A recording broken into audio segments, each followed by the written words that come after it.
I made a Strabby. Say hi, Strabby. Strabby. He's from the game Bugsnax. And he's made entirely out of wool. Now, of all the different creatures in Bugsnax, you might be wondering, why a Strabby?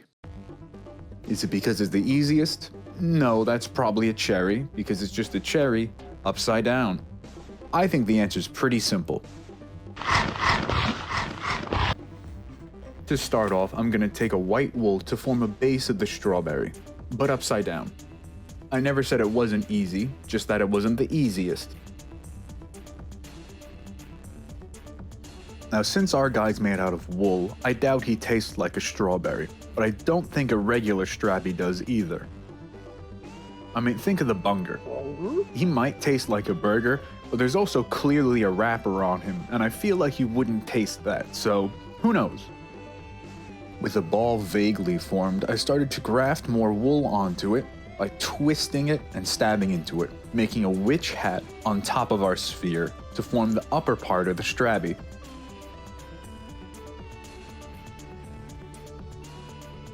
Now you may be watching me and thinking, wow, he's really stabbing close to his fingers, but it's mainly a trick of the camera, especially since, if I ever did hit myself, I would just take it out of the video. Now it might be somewhat difficult to tell from the footage, but there's a gap in the wool. But it's fairly easy to remedy that, you just add more wool. One good thing about needle felting is if you mess up, you can generally fix it by just dumping more wool on top of your mistakes.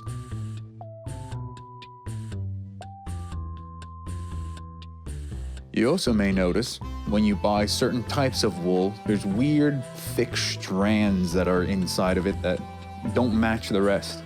I don't know what they are, but I just pull them out and kind of ignore it. The point of this step in needle felting is really just to make a foundation for you to build upon. It doesn't have to be 100% perfect. Now, since we're making a regular Strabby and not the white variety, that means we need some color.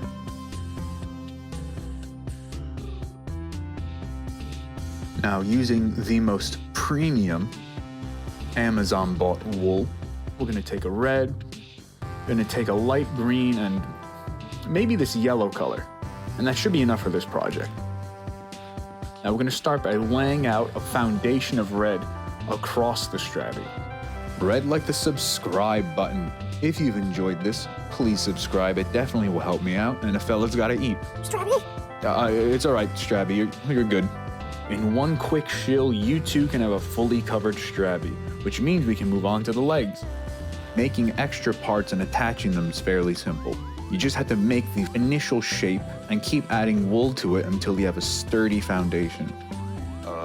By the way, editor's note here, I understand this footage looks terrible. It's horribly overexposed, and it is fixed for future videos. Our legs are gonna need some bones. Not those kind of bones. I'm actually gonna be using some wires I have to give it some extra structure. To attach the wires, I'm going to sandwich it between the original leg and an extra bit of green wool. Now, the reason I'm doing this is because it gives it not only some rigidity, it also means I can pose the legs after it's fully finished. When making art, you don't always know what's going to take the longest. I didn't expect, for example, the legs to take the longest amount of time on this project. This footage is already cut in half, and I had to do it 3 more times. 4 legs done, we can begin on the next part, attaching them. Now it's very simple to attach most needle felt things. You just start stabbing into it until it sticks together. Once you get 1 leg on, you have 2.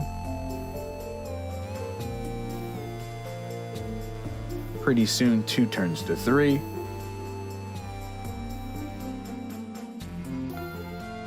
And finally we have our last leg.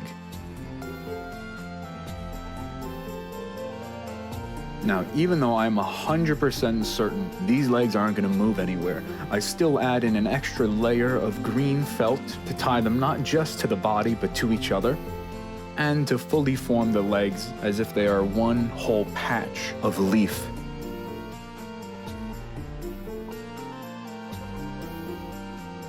Ignore the amount of wool I'm using and how many times I'm stabbing it. Again, I had complete faith in my first attempt over at attaching these legs to the body. It wouldn't be a Strabby without some seeds. Making dollops of yellow wool, we simply need to stab into the come on. There we go. Stab them into the Strabby in order to give him his seeds. Now the seeds may look all over the place, but that's actually purposeful. You see, when you do it like that, it looks more organic, and people with trypophobia won't freak out upon looking at your strawberry. Those are the reasons why they're not straight. It's totally not because I couldn't make them straight on this weird 3D object.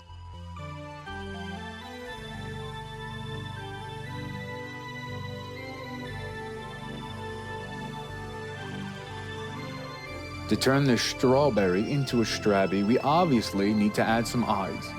Now these eyes may not be googly eyes, but I didn't have any, so they're getting made out of wool. I formed some white wool into an oval to make an iris, and then I added some black felt on top of that to make a pupil. I actually have quite a bit of footage of me finessing the eyes into the exact size and shape I wanted.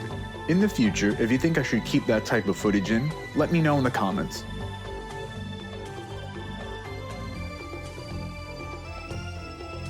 In no time at all, I made a pair of eyes to go onto the Strabby. Attaching the eyes is fairly simple. You merely have to keep stabbing at them, much like the legs, until they fully conform to the body.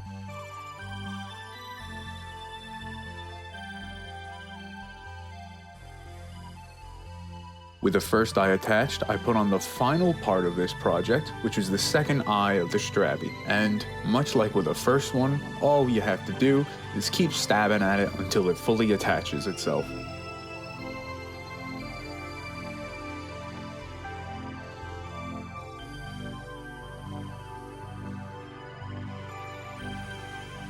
And as we're coming up to the end, also let me know what you want to see me make in the future. After making sure both were attached, we finally had our own little Strabby.